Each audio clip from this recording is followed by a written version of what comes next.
Welcome back to the channel, everybody. So I got the car last night. Didn't really do a lot of video on it because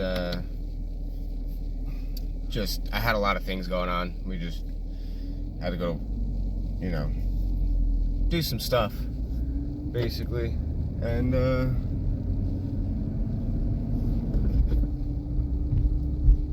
yeah, so this is gonna be a first impression driving test. Well, not really driving test, but first impression. I drove it a little bit yesterday, and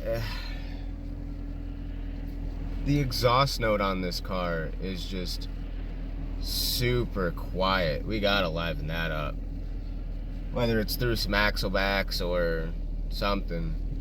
But yeah, I like the car. It's got good power. I raced a little SI Civic. Probably didn't have much done to it, but smoked it. Even gave him the hit. Of course, down in Mexico, of course. Always obey the speed limits. Always. One thing I will say about a lot of people who give these cars a lot of reviews is the blind spots. They are pretty bad, but honestly, if you just adjust your mirrors correctly, you can pretty much see your blind spots. It's really not that bad. They did pretty good at designing those mirrors to eliminate the blind spot as much as possible. Yes, there still is a blind spot. I'm not saying there isn't, but there is still the blind spot, and it's not that bad. But yeah, power wise, great power delivery all the way through. I mean, I'm not really complaining. I don't really understand how they're doing that whole variable valve or variable cam timing. I don't understand how they're doing that. I mean, I guess I kind of do, but at the same time, it just doesn't make any sense to me.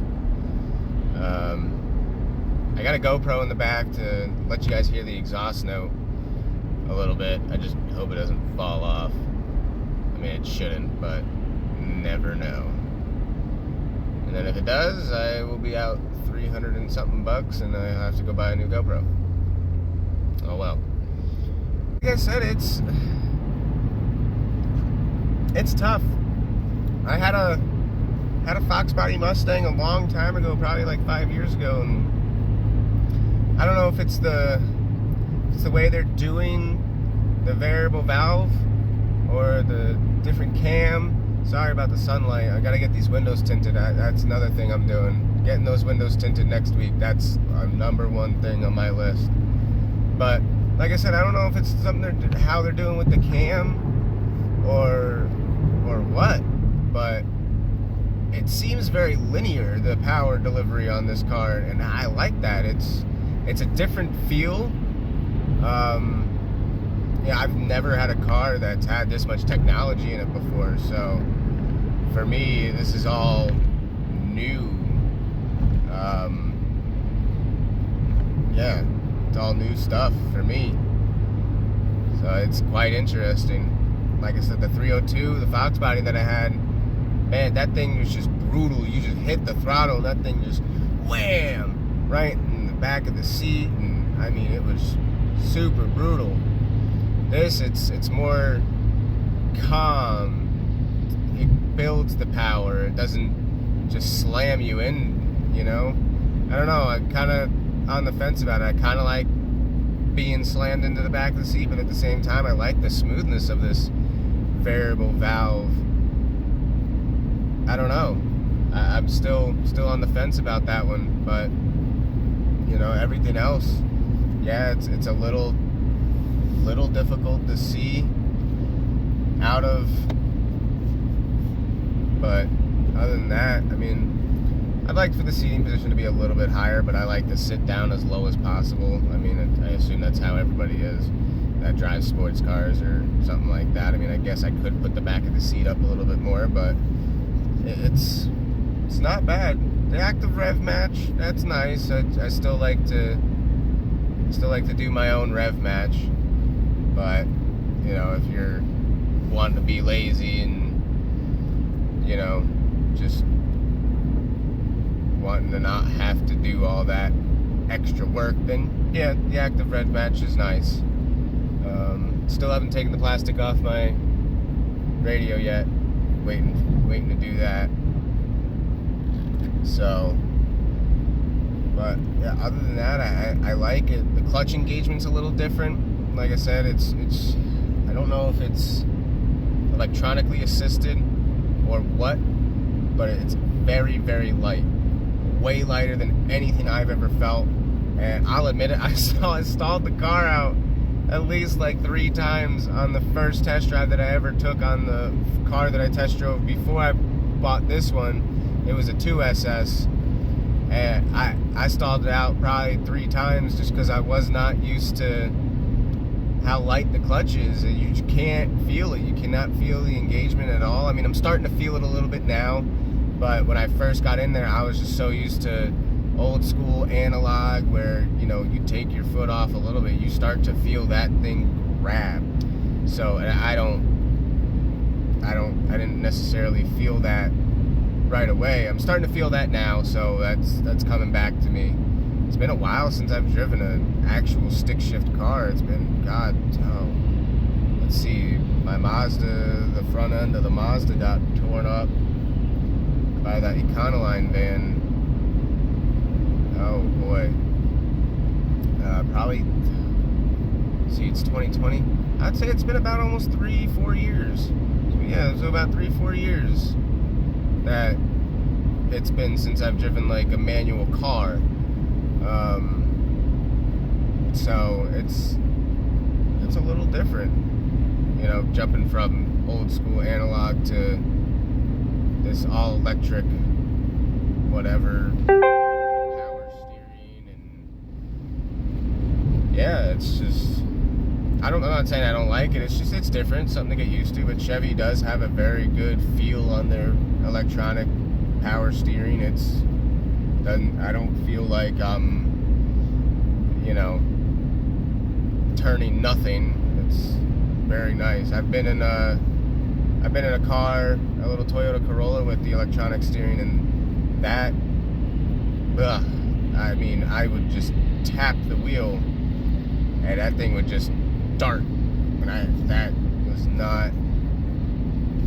was not something I was a fan of at all. So I do appreciate Chevy putting the time and money into making the steering feel pretty much like power steering, like hydraulic power steering instead of the electronic. So, I mean, but yeah. So, let me get home and we'll detail the car. Because, like I said, I got the car last night and we did do a little bit of driving.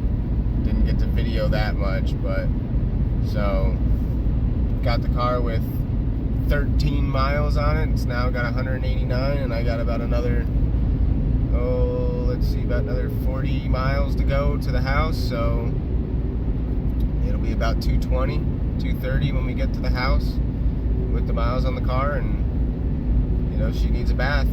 I told the dealership, do not wash it. I told them, do not, because I'm not gonna say I don't trust them, but I've seen some things used to being a mechanic and all. I've seen some detailers use brake cleaner to clean some spots on cars, and don't use brake cleaner. No harsh chemicals unless you need harsh chemicals. You just don't use them. But yeah, so I got a whole bunch of stuff at the house. We'll clay bar the car. First we'll wash the car, we'll clay bar it, and then we'll put a wax on it. I got a nice Carnauba wax from, I think it's McGuire's or Mother's, but I think it's McGuire's Carnauba wax. And yeah, we'll get that all taken care of. But I gotta get home before this sun sets, because that'll ruin the lighting. So we will see you at the house. What's up, guys? As you can see, we're back at the house.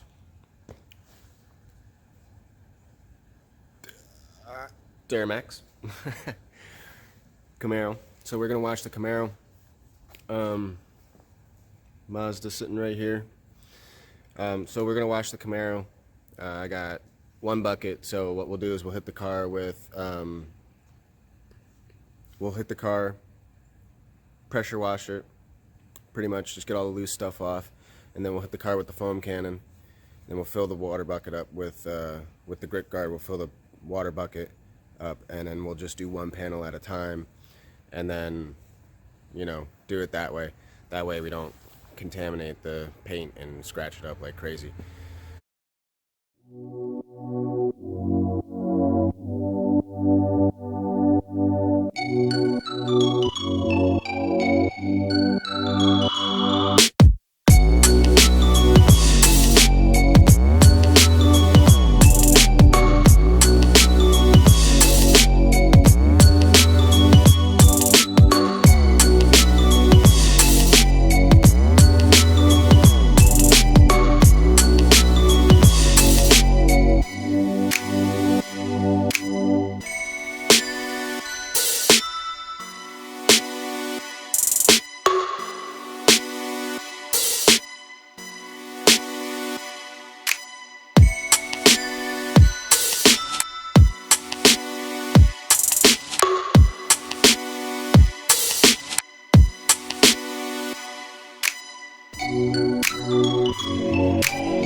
detailing the car. I just switched back to the GoPro. Whoops. Sorry. Had to switch back to the GoPro. My battery died on my phone. It's actually at 5%, so it wouldn't have lasted for this outro. As you can tell from the sweat, I am beat, but look at that beautiful engine there. Oh, 6.2 liter direct injection. Thing is nice. So, without further ado, that was scary. Still getting used to the noises this car makes. It makes weird noises every time you like close stuff and whatnot.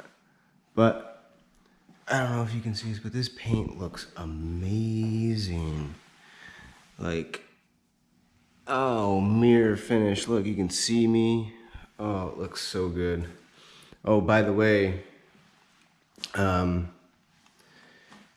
is it? Oh, my S550 Raw Dogs. Yeah, I got hood struts. You gotta use that prop rod. So that sucks for you.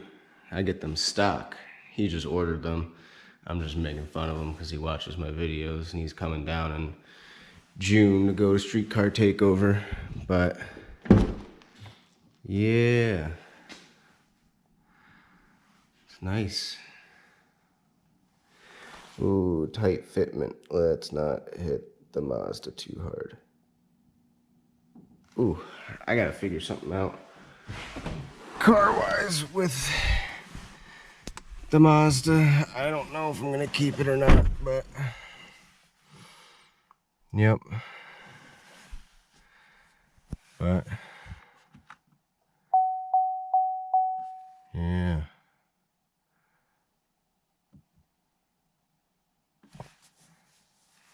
Oh. Make sure that's all the way down. Don't want the radio to come on. Oh, battery low, S9 plus. Oh, thanks. I know my battery's low on my phone. But yeah, looks straight drives. Got the 6-speed. This thing's nice. Let's start her up for you guys.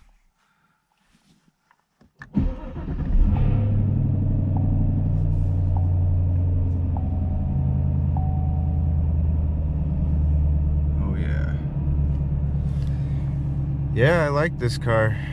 And I mean, look, we're already at 222 miles. I'm not sure the break-in period on this thing. I believe, oh, I'm probably hitting the mic. It's probably going all wonky. But I believe the break-in period for this car is 500 miles. Might be the same as the Vet. Not 100% sure. I'll put it in the description, or actually I'll probably put it in the comments of what the break-in period is. But yeah, this is my brand new 29. Well, yeah, it is still brand new because I had 13 miles on it when I got it. But it's my brand new 2019 Camaro, and we're gonna do crazy things in 2020 with this thing.